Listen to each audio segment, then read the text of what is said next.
להאמין בעצמי ולהבין שזה בסדר גם להיכשל, אבל העיקר הוא לנסות.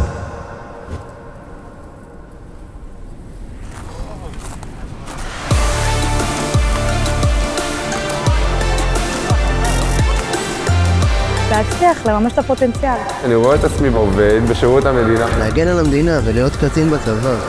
החלום שלי זה להשפיע על אנשים. לעסוק בחינוך. להאמין בעצמי, אבל העיקר הוא לנסות.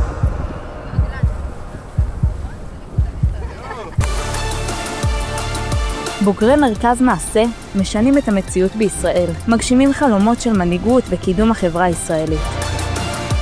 מרכז מעשה חוגג 20 שנות עשייה עם אלפי בוגרים שמוכיחים.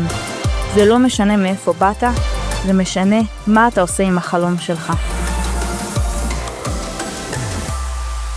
רוצים לשמוע עוד על הבוגרות והבוגרים שלנו? בואו לעקוב אחרינו.